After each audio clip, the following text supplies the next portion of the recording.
अखिलेश के लिए बुंदेलखंड जीरो से हीरो वाला प्लान इसलिए भी है क्योंकि 2017 में यहां भाजपा ने क्लीन स्वीप कर दिया था और अखिलेश यादव का यहां खाता तक नहीं खुला था। लेकिन इस बार अखिलेश यहां की तस्वीर बदलना चाहते हैं।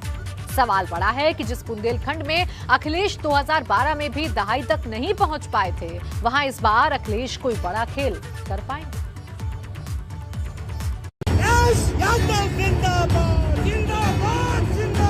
समाजवादी पार्टी जिंदाबाद।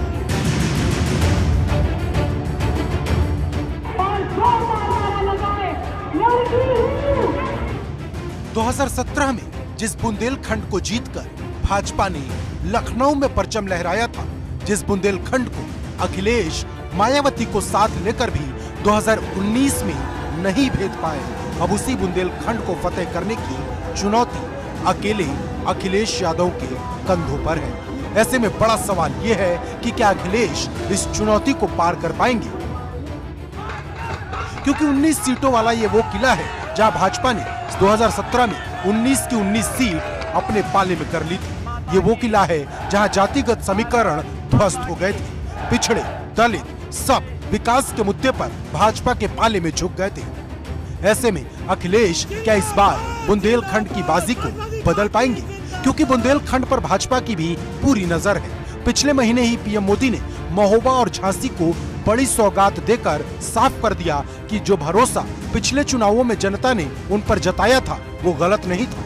वही सवाल बुंदेलखंड के गणित का भी है, क्योंकि पिछले 3 चुनाव का इतिहास अलग ही कहानी कहता है। यहाँ भाजपा का उच्चतम स्कोर जहाँ 19 है तो वहीं बसपा का 11, लेकिन सपा कभी दहाई का आंकड़ा यहाँ छू ही नहीं पाई, क्योंकि 2012 में जब सरकार बनी तब भी सपा के सिर्फ 6 विधायक इन 19 सीटों में से जीत पाए थे, जो बताता है कि प्यासे बुंदेलखंड के साथ अखिलेश की प्यास भी बहुत लंबी है।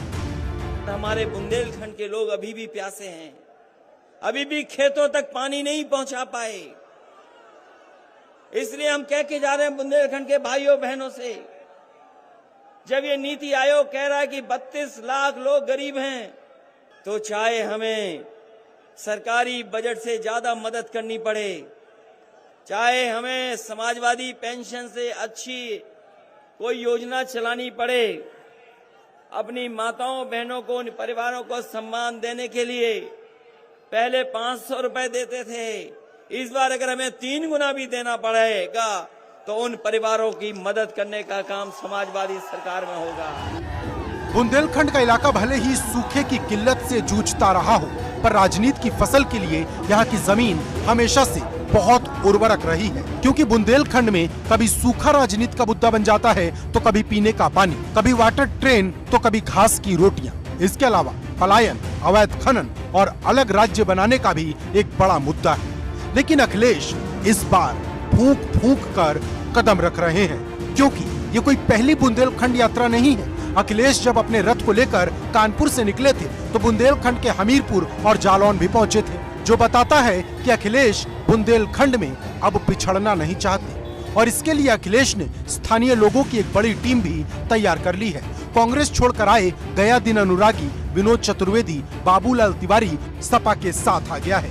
लेकिन सवाल बड़ा है कि क्या इस बार अखिलेश कुछ बड़ा कर पाएंगे, क्योंकि सीटों के लिहाज से भले ही ये इलाका छोटा हो, लेकिन यूपी की दशा और दिशा तय करने में काफी अहम है। Bureau report, ABP Ganga.